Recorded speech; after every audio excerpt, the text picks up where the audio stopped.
Assalamualaikum warahmatullahi wabarakatuh.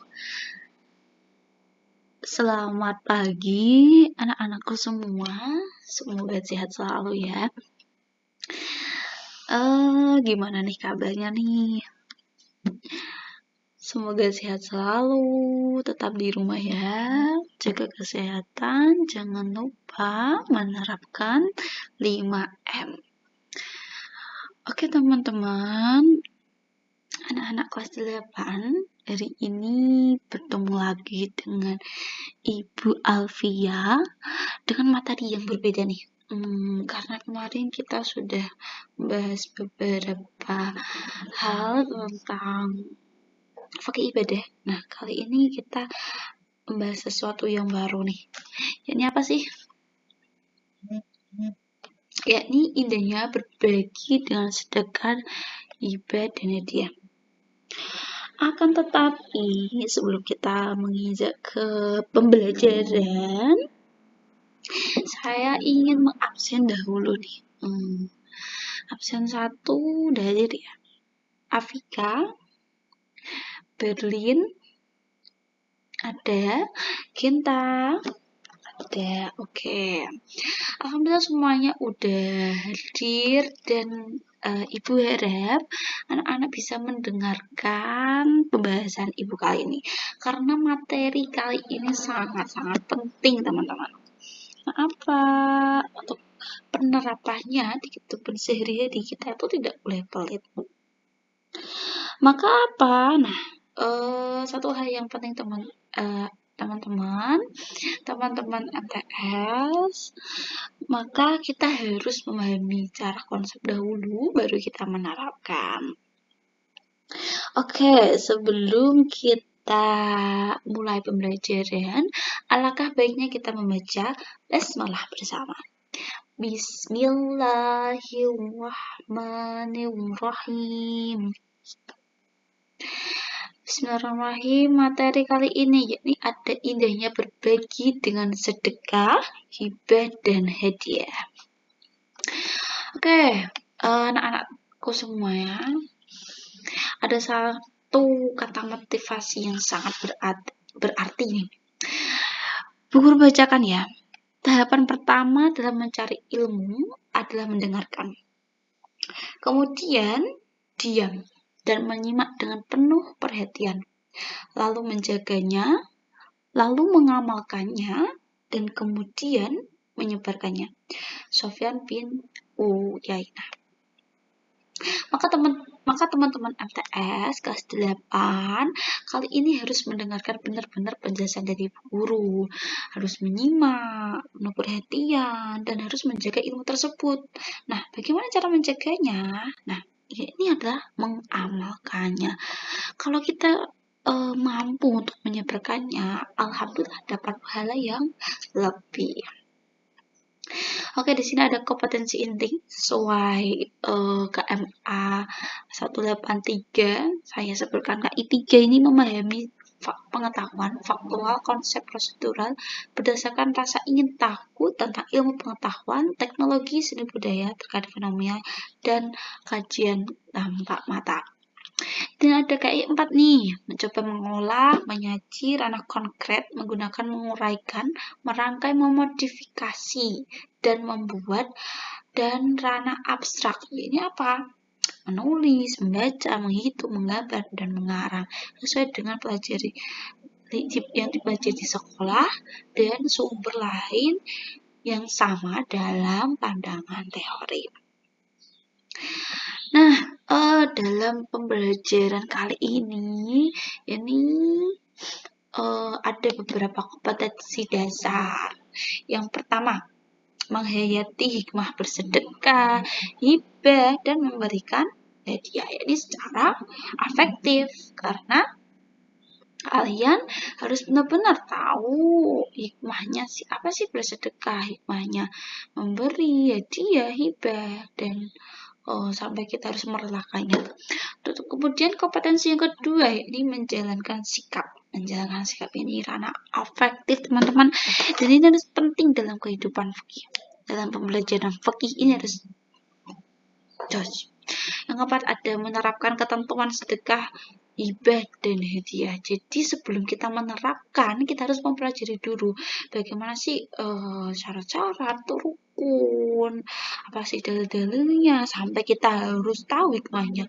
Terus yang kelima, ini mempraktekkan. Mempraktekkannya ini ranah psikomotorik.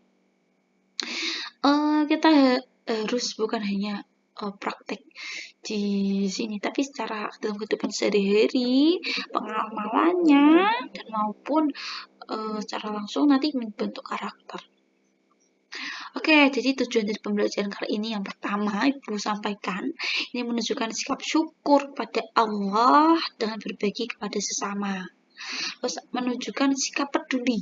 Nah, sikap peduli ini penting. Dan rela berbagi kepada sesama. Ketiga adalah memahami ketentuan bersedekah, hibah, dan hadiah. Yang keempat, menjelaskan perbedaan bersedekah, hibah, dan memberi hadiah. Ada yang kelima nih, menjelaskan tata cara bersedekah, hibah, dan memberi hadiah. Dan yang keenam, teman-teman, yang paling penting, mempraktikkan tata cara bersedekah, hibah, dan memberi hadiah. Oke ya, dapat dipahami ya.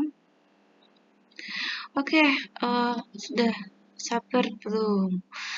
Nah, ini nih yang penting pada peta konsep. Peta konsep ini mengetahui kita nanti kita itu di dalam hibah, sedekah, dia tuh isinya apa aja. Nah, peta konsep ini sudah mewakili teman-teman. Sedekah di sini ada pengertian sedekah, dalil, hukum, syarat rukun, dan manfaatnya. Terus yang dihibah nih, hibah kan, hikmah nih. Hibah, ada pengertian hibah, dalil hibah, syarat rukun, manfaat. Sama di hadiah juga begitu materinya, nanti ada pengertian, hukum, dalilnya, syarat rukun, manfaat, sampai kita nanti bisa menganalisis teman-teman, apa sih perbedaan dari sedekah, hibah, dan keduanya, sampai kita tahu hikmah dari sedekah, hibah, dan hadiah. Dengan begitu, kita akan terbentuk kebiasaan. Kebiasaan apa? Peduli. Peduli dengan cara apa? Ketiganya ini salah satunya, kalau kita mampu bersedekah, alhamdulillah, hibah lebih baik lagi, hadiah kita dapat memotivasi. Terus dari tersebut, dari teman-teman MTS kita dapat membentuk akhlakul karimah. Oke, sudah siap kita yang pertama nih, kesedekah. Teman-teman tahu nggak gambar ini apa? Halo, ada yang tahu nggak? Ini memberikan uang ke pengemis. Kalau ini, berikan makanan. Nah, ini apa sih yang dimaksud? Ini sedekah. Misalnya kan ada sedekah jariyah. Benar gak sih? Nah, jadi yang dimaksud dari kedua gambar ini itu apa? Yuk sedekah. Apa itu sedekah? Teman-teman tahu nggak sedekah itu apa? Ada yang tahu? Oh, betul sekali. Jadi sedekah itu memberi apa yang kita punya. Nah, teman-teman, di sini ada pengertian sedekah. Jadi secara bahasa, yaitu berasal dari bahasa Arab itu sodaqotun. Artinya memberikan. Jadi kata kuncinya adalah memberi. Terus secara istilah itu apa? Jadi secara istilah, kalau kita tahu cara bahasa itu adalah memberi, maka secara istilah adalah memberikan sesuatu kepada seseorang atau orang lain yang membutuhkan, semata-mata mengharap ridha Allah. Di sini ada poin penting, teman-teman. Kita memberikan sesuatu kepada orang yang membutuhkan. Tadi di sini ibu ini membutuhkan, butuh. dia butuh makan, maka kita harus sadar bahwa kita harus peduli terhadap orang lain. Dan apa? Nah, kita harus bersedekah. Terus poin yang sangat penting adalah kita harus mengharapkan ridho Allah. Jadi saat kita bersedekah teman-teman, MTS, kita memberi, jangan menarik kembali. Jadi saat sedekah itu ikhlas. Yang pertama adalah ikhlas, jangan pamrih. Di segala sesuatu yang sudah diberi, jangan berharap lagi kalau dia juga akan memberi. Terus ada lagi gak? Ada. Janganlah menyebut-nyebut pemberian tersebut. Sebab apa? Kalau kita sering menyebut-nyebut, dulu saya pernah memberikan makanan pada kamu. Kenapa saat ini kamu tidak membalasnya? Nah, dari perkataan tersebut, saya ini loh yang memberikan sepeda misalnya. Terkadang itu juga menyinggung perasaan penerimanya. Penerimanya merasa bahwa yang diberi itu tidak sanggup membelinya. Yang diberi tersinggung perasaannya. Maka teman-teman, jika kita melakukan kita saat pamrih, terus kita menyebut-nyebut hal tersebut untuk menyinggung perasaan orang lain, maka apa yang terjadi? Allah akan menghapus apa? Balas sedekah. Sampai sini paham? Bisa dipahami ya? Oke, alhamdulillah. Untuk secara konsep pengertian sudah bisa dipahami. Lalu, hukum dan dalil sedekah. Nah, hukum asal sedekah ini apa sih? Hukum asal sedekah adalah sunnah mu'akkad. Apa itu sunnah mu'akkad? Ada yang tahu gak? Sunnah mu'akkad. Betul, sunnah mu'akkad adalah sunnah yang dianjurkan.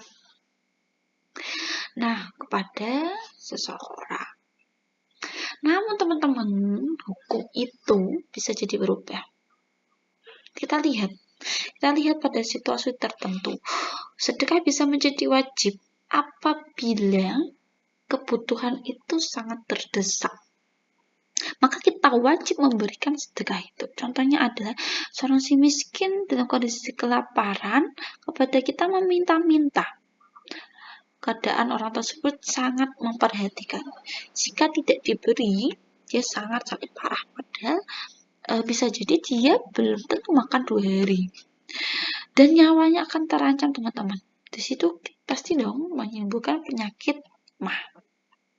Sementara itu, di waktu tersebut kita memiliki makanan yang dibutuhkan. Maka mana yang harus didahulukan? Ini adalah seorang si miskin. Maka teman-teman, hukum tadi menjadi hukum sedekah itu menjadi wajib. Terus hukum sedekah juga bisa menjadi haram. Kok bisa sedekah menjadi haram? Padahal asal-usul dari hukum sedekah itu sunnah mu'akkad. Tapi mengapa mendekati haram dan menjadi haram? Sebab apa? Sebab apabila kita mengetahui barang yang kita sedekahkan itu digunakan untuk kejahatan. Misalnya apa? Misalnya kita memberikan pisau. Nah, dari pisau tersebut digunakan kepada orang lain untuk menganiaya. Maka untuk hukum memberi sedekah hal tersebut berubah menjadi haram. Nah, di sini sesuai dengan Quran surat Al-Baqarah ayat 272. Bu guru bacakan ya. Bismillahirrahmanirrahim.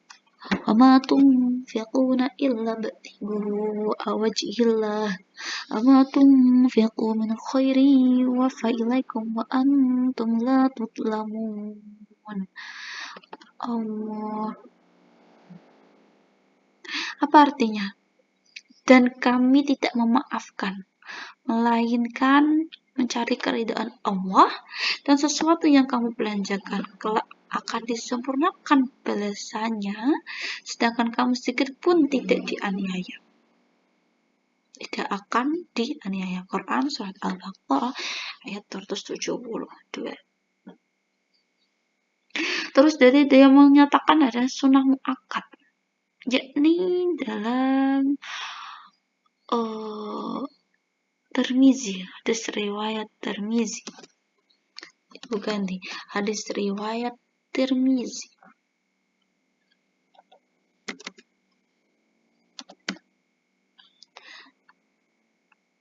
Ini apa? Nah,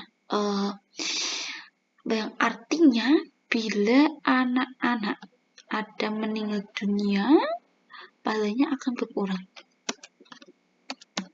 Tapi apa yang tidak berkurang? Seluruh amalannya akan terputus kecuali 3. Ilmin shadaqatin jariyatin aw ilmin yuntafa'u bihi aw waladin shalihin yad'u lahu. Kecuali 3, yakni sedekah jariyah, ilmu yang bermanfaat, aw waladin shalihin yad'u lahu, atau anak yang mendoakan, anak soleh yang mendoakan orang tuanya. Jadi sedekah jariyah teman-teman diurutkan pada urutan pertama. Betapa dahsyatnya orang yang bersedekah sampai pahalanya tidak terputus. Maka segala sesuatu nanti yang menolong kita adalah sedekah di akhirat. Oke, kita lanjut nih. Ada syarat dan rukun. Apa sih kalau kita harus melakukan sedekah? Apa aja yang harus ada? Yang pertama adalah orang yang memberi. Kalau tidak ada orang yang memberi, yakni adanya orang yang meminta saja, itu berbeda, itu bukan disebut sedekah. Jadi apa sih yang dimaksud orang yang memberi? Yakni orang yang memiliki benda yang dapat diberikan. Benda itu mempunyai hak. Terus ada orang yang diberi. Jadi ada orang yang memberi, ada orang yang diberi, atau orang yang menerima. Syaratnya berhak memiliki yang sudah diberi itu menjadi milik orang yang menerima. Terus teman-teman di sini teman-teman ada akad, yakni ijab dan qabul. Apa sih itu ijab? Ada yang tahu nggak? Yakni pernyataan pemberian orang yang memberi. Jadi orang yang memberi mengatakan bahwa saya mau memberi uang. Terus yang qabul ini penerimaan dari orang yang menerima. Dan orang yang menerima mengucapkan, qabulnya mengucapkan apa? Saya terima sedekah Anda. Dan mengucapkan terima kasih. Terus yang paling terpenting juga nih, ada barang. Kalau tidak ada barang, apa yang mau diberikan? Senyuman. Nah, senyuman termasuk sedekah. Jadi jelas ya, yang pertama ada orang yang memberi, ada orang yang diberi, ada akad sama barang. Kita lanjut manfaat sedekah. Manfaat sedekah, yakni menumbuhkan rasa kasih sayang, mempererat antar sesama. Jadi kita saling memberi satu sama lain. Kalau ada perkumpulan diberi jajan, terus kalau sama-sama dapat kumpulan nanti dibalikin lagi sama mau memberi, membalas. Nah, itu menjadi rasa kasih sayang. Sebuah perlindungan dari musibah. Jadi kalau ada musibah biasanya ada donatur donasi. Nah, itu termasuk dari manfaat sedekah. Terus di sini ada sebagai penyembuh dari obat penyakit. Pertama, penyakit hati. Terus ada di sini sebagai penjaga dari harta kerusakan. Jadi meskipun hartanya bertumbuk-tumbuk tapi kalau tidak dimanfaatkan untuk orang lain itu sama saja. Terus ada lagi nih teman-teman, memadamkan murka Allah, sebab sedekah sir yang sembunyi-sembunyi itu lebih utama memadamkan murka Allah. Terus di sini ada menumbuhkan kasih sayang. Jadi sama seperti tadi menumbuhkan cinta. Di sini ada peduli kasih sayang terhadap persaudaraan. Terus orang yang terus menerus diberikan sedekah, apa yang terjadi? Lama-lama hatinya akan lunak. Terus ada lagi nih, yakni menambah umur, mencegah wafat jawab husnul khotimah, misalkan sifat berbangga. Jadi kita tidak bisa berbangga hati karena harta kita sedikitnya itu adalah harta orang lain dan itu harus disedekahkan. Oke, sampai sini nih ada mari berdiskusi. Bisa nggak kita diskusikan? Jawabannya sesuai kelompok yang kemarin. Ini ada apa pendapatmu tentang seseorang bersedekah menggunakan uang yang tidak halal? Terus yang soal kedua, bagaimana sedekah bisa berfungsi untuk meningkatkan ekonomi masyarakat? Apakah bisa? Kalau semua orang nanti meminta terus, yang bersedekah siapa? Terus yang ketiga, Allah membuka berbagai cara hamba untuk ramai untuk bersedekah. Bagaimana cara bersedekah bagi yang tidak mampu berekonomi? Tadi sudah dibahas ya. Nanti silakan teman-teman diskusikan. Nanti hasil diskusinya kita dapat presentasi. Tapi kita lanjut ke materi. Kita lanjut materi dulu ya. Soalnya bisa ditulis. Nah, tahu gak ini gambar apa? Gambar orang yang diberikan sertifikat tanah, orang yang diberikan kunci. Apa sih maksudnya ini? Ini adalah hibah tanah, hibah rumah. Tahu gak apa itu hibah? Tahu gak? Lanjut ya, apa itu hibah? Masih bingung hibah itu apa? Kita lihat ya. Pengertian hibah secara bahasa itu dari habatun. Apa sih artinya? Memberi, sama, memberi. Jadi kalau kita sudah mendapatkan kata kunci secara bahasa itu adalah pemberian, apa ya? Jadi kita jabarkan secara istilah, yakni pemberian sesuatu yang dilakukan seseorang ketika masa hidup secara cuma-cuma. Ketika masa hidup, kalau sudah mati namanya apa? Wasiat, waris. Tapi kalau masa hidup, barang yang sangat berharga itu namanya hibah. Nah, bisa dipahami ya kata kunci di sini. Dan yang penting adalah apa teman-teman? Mengharapkan ridho Allah. Nah, ada garis besar teman-teman MTS. Di sini hibah dinyatakan sah apabila apa? Apabila sudah ada ijab dan qabul. Sama, semua akad tidak akan dinyatakan sah kecuali ada ijab dan qabul. Apabila keinginan hibah itu diucapkan dan belum ada serah terima. Jadi saya ingin menghibahkan tanah di sana, tetapi saya belum memberikan secara resmi, secara menuturkannya kepada orang yang saya amanai. Nah, itu belum bisa dikatakan hibah. Maka apa? Ijab qabul di sini sangat penting, teman-teman. Kayak tadi ada surat kayak perjanjian ini. Oke, bisa dipahami ya. Hukum dan dalil hibah.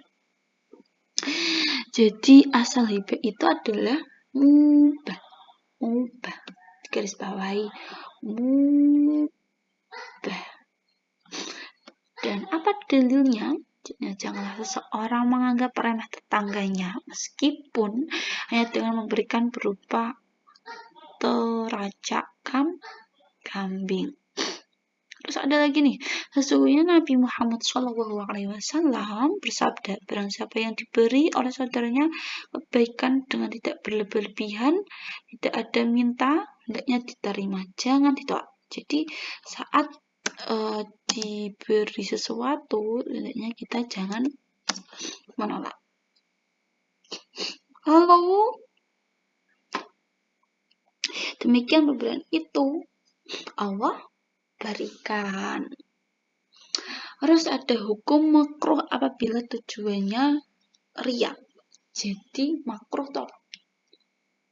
Makruh itu sesuatu yang lebih baik ditinggalkan. Nah, apa sih dalilnya? Nah, dalilnya adalah Nabi Muhammad SAW itu menerima hadiah dari Mauqis. Padahal dia bukan seorang muslim. Beliau juga pernah menerima hadiah dari Raja Najasyi yang muslim dan beliau mengolah hadiah tersebut dengan baik. Beliau juga pernah berhadiah kepada Raja Najasyi. Nah, orang yang memberi hibah itu kita juga dianjurkan juga untuk memberikannya kembali. Sampai sini paham ya?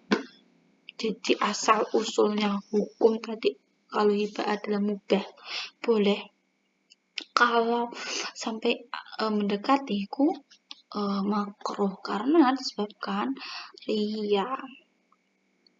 Selanjutnya teman-teman ada rukun hibah. Apa aja sih? Yang pertama ada orang yang menghibahkan. Orang yang menghibahkan disebut wahib. Syaratnya apa? Syaratnya yang pertama adalah akil balik, orang yang sudah dewasa. Yang kedua adalah atas dasar kemauan sendiri. Yang ketiga, dibenarkan melalui tindakan hukum. Jadi sama seperti tadi, di situ sudah ada sertifikat yang jelas kalau tanah ini akan dihibahkan dengan tanda tangani. Terus yang kedua apa? Orang yang menerima hibah maul lahu itu ada beberapa syaratnya. Pertama dilakukan ketika akad hibah, menerima itu saat ada orangnya. Kedua, jika tidak ada maka diperkirakan. Jadi tidak sesuai nanti bisa diwakili siapa. Yang ketiga, jika terganggu akalnya maka diambil oleh walinya. Jika orang itu berubah menjadi gila maka bisa digantikan oleh walinya, orang tuanya ataupun yang lain. Terus ada barang yang dihibahkan atau mauhub. Penting ya menghafalkan bahasa Arabnya. Bisa dibaca sendiri teman-teman. Pertama ada pemilik hibahnya, barang sudah ada ketika akad itu berlangsung. Terus di sini memiliki nilai. Jadi barang itu memiliki nilai, artinya tanah itu mempunyai nilai yang berharga untuk dibangun, untuk kemaslahatan masyarakat. Yang keempat berupa barang yang dimiliki menurut agama. Jadi menurut agama barang itu memang bisa dipergunakan, telah dipisahkan dari harta milik pribadi. Jadi sesuatu yang sudah dihibahkan harus dipisahkan, dilepas hartanya. Terus yang keenam, barang bisa dipindahkan statusnya. Jadi seperti tanah bisa dipindahkan, orang yang mempunyai surat-surat penting itu bisa dipindahkan, intinya gitu. Terus ada akad atau ijab kabul. Ini yang penting ya. Kalau tadi garis besarnya kalau tidak ada ijab kabul maka belum bisa dikatakan itu hibah. Itu cuma angan-angan. Oke. Mengambil hibah bisa gak sih? Ini sangat penting sekali. Coba diperhatikan. Sebagian besar ulama berpendapat bahwa mencabut hibah itu haram. Jadi mencabut hibah jaluk meneh iku haram. Kecuali apa? Kecuali yang dilakukan orang tua terhadap anaknya. Mana dalilnya yang menyatakan tersebut? Tidak halal seseorang muslim memberikan suatu barang kemudian ditarik kembali kecuali seorang bapak kepada anaknya. Terus sebab apa sih hibah itu dicabut? Satu, hibah orang tua terhadap anaknya. Bisa. Contoh. Seorang ayah menghibahkan sebuah motor kepada anaknya, namun ternyata motor tersebut tidak digunakan semestinya. Malah mereka membolos ke sana kemari, berjalan-jalan. Maka apa ya? Yang harus dilakukan adalah orang tua mencabut pemberian motor. Maka di sini boleh. Boleh, boleh. Terus yang kedua adalah bila dirasakan ada unsur ketidakadilan di antara anaknya. Misal anaknya pertama pakai mobil, dua pakai mobil, ketiga enggak. Maka unsur tersebut bisa dicabut. Semua barang bisa dicabut.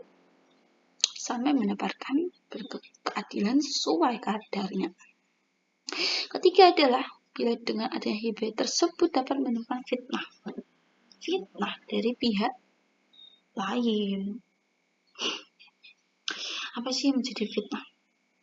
Misalnya kontrakan itu rumah itu dibahkan menjadi kontrakan. Dari situ dilakukan orang yang berdua-duaan belum menikah. Maka apa? Di sini orang yang menghibahkan tadi wajib untuk mencabut karena dilakukan kemaksiatan.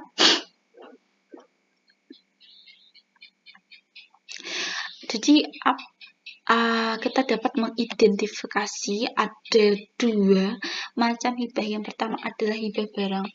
Bisa dikatakan hibah barang, yakni memberikan harta pada orang lain yang mencakup materi. Di sini adalah materi. Materi dia mempunyai nilai manfaat. Penting ya teman-teman. Materi dan nilai manfaat tanpa ada imbalan suatu apapun. Contohnya apa sih? Contohnya adalah rumah, mobil, tanah, sawah, dan lain-lain yang dapat dimanfaatkan untuk kemaslahatan. Misalnya tanah kosong dibuat untuk madrasah, ataupun tanah kosong dapat untuk lapangan maupun lain-lain. Terus yang kedua adalah hibah manfaat, yakni apa sih hibah manfaat? Memberikan harta atau benda pada pihak lain untuk dimanfaatkan. Namun materi tersebut tetap menjadi milik pemberi. Jadi kadang ada hibah buku bisa jadi bukunya itu sudah dihibahkan. Di situ pasti mempunyai nilai manfaat dapat dibaca. Artinya apa? Artinya dalam hibah harus mempunyai manfaat bagi penerima. Jika tidak ada manfaat, berarti nanti digunakan untuk kemaksiatan, bisa untuk ditarik. Sampai sini ada pertanyaan?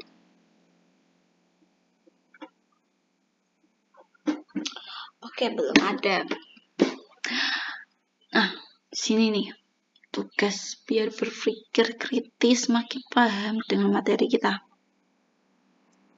Yakni bolehkah seorang muslim menghibahkan barang berharga pada non-muslim? Jelaskan alasannya. Pak Arkan menghibahkan sebidang kebun pada anaknya, namun anak tersebut tidak menyetujui. Bagaimana yang sah? Tadi sudah dibahas ya secara teori. Nanti kita dapat presentasikan minggu depan. Terus selanjutnya, apa sih ini? Ada kado. Wah, dapat hadiah dari kepala sekolah. Maksudnya apa? Hadiah, pemberian hadiah. Oke, jadi apa sih dimaksud hadiah? Ada yang tahu nggak? Diterima sebagai wujud sudah prestasi, ya bisa jadi ada surprise. Terus yang dimaksud benar di sini hadiah apa? Jadi hadiah adalah pemberian sesuatu pada orang lain dan maksud memuliakan. Jadi di sini ada yang memuliakan orang yang berulang tahun pada gambar pertama. Terus seseorang dimaksud atau memberi penghargaan atas prestasi yang diraih. Jadi yang gambar kedua diberikan hadiah karena anak tersebut berprestasi. ekspektasi. Maka apa? Nah, di sini ada poin penting teman-teman. Yang pertama adalah anjuran Islam untuk saling memberikan hadiah. Sebab apa? Menumbuhkan kasih sayang. Yang kedua adalah menumbuhkan rasa cinta, persatuan. Jadi lama-kelamaan hatinya akan luluh dan tercipta perdamaian. Maka Islam juga menganjurkan teman-teman untuk kita saling memberi hadiah. Jadi bukan hanya di hari Natal, tapi Islam setiap hari menganjurkan untuk memberikan hadiah semampunya. Terus apa sih hukum dan dalil hadiah? Nah, hukum asal usulnya adalah sunnah. Pada hadiah ada pada sesuatu adalah syubhat. Menerima hadiah tidak ada padanya atau haram. Jadi penuhilah panggilan orang yang mengundangmu. Janganlah engkau menolak hadiah. Jangan pula memukul orang Islam. Jadi teman-teman MTS kelas 8. Jadi kalau ada orang yang mengundang dan nanti kita diberi hadiah, kita harus temui dan terima. Dan dalam Quran surat tadi ya, sama ya, 272. Rukun hadiah nih, 1, orang yang memberi hadiah. Syaratnya adalah memberi benda tersebut berhak mentasarufkan, memanfaatkan. Berhak. Orang yang diberi hadiah, ada orang yang memberi, ada orang yang diberi atau menerima. Syaratnya orang tersebut berhak memiliki setelah diterima menjadi hak milik dari orang yang diberi. Terus ada ijab dan qabul, sama seperti akad sedekah dan hibah. Akad hadiah juga harus ada. Terus ada barang yang diberikan bersama ya. Maka dapat kita ketahui sih manfaat hadiah apa aja. Pertama, menumbuhkan rasa saling mencintai agar mendorong kebaikan. Oke. Apalagi menepati janji. Oke. Senantiasa besar hati. Oke. Selalu termotivasi menjadi diri dari iri.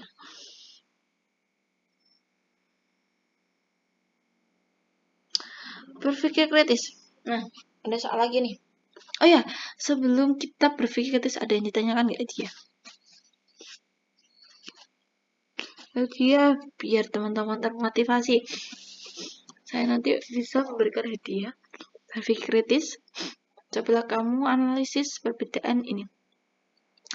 Apa sih? Tulis ya. Analisis sebanyak-banyaknya perbedaan. Kalau persamaannya kan nanti bersama rukun, terus syarat-syaratnya. Nah, perbedaannya apa sih membedakan? Bisa ya.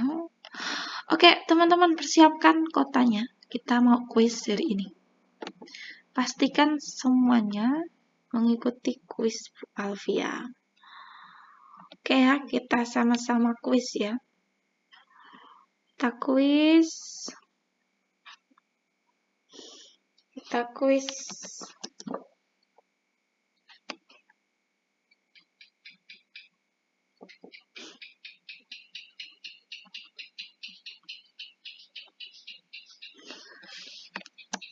Sama-sama mengerjakan.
Selesai semua.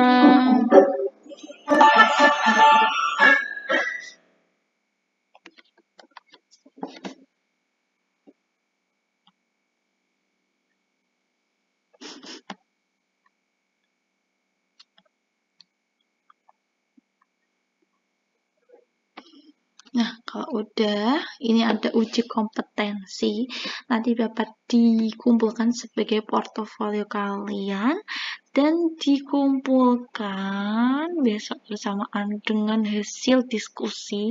Kalau di uji kompetensi nanti bisa diupload di Classroom ya, hasilnya secara individu. Nah, materi kita udah selesai nih. Nah, teman-teman wajib untuk meringkas atau merangkum sendiri materi kali ini sesuai pemahaman teman-teman. Jadi, ternyata sudah selesai. Buatlah rangkuman versi pemahamanmu sendiri, oke. Jadi dapat disimpulkan ya, sedekah ini pemberian secara cuma-cuma kepada orang yang membutuhkan dengan maksud mengharapkan ridha Allah. Kalau hibah di sini adalah pemberian ketika masih hidup sama-sama secara cuma-cuma dan mengharapkan ridha Allah. Kalau hadiah diberikan atas dasar untuk memuliakan ataupun untuk memberi penghargaan motivasi secara cuma-cuma mengharap ridha Allah. Dan syarat rukunnya keduanya bersama, ini ada orang memberi, ada orang yang menerima, terus ada ijab, terus ada barang. Yang membedakan di sini apa? Kalau belum ada ijab dan qabul belum tentu dikatakan sebagai hibah. Terus manfaatnya di sini tahu ya, manfaatnya mengena banget ya.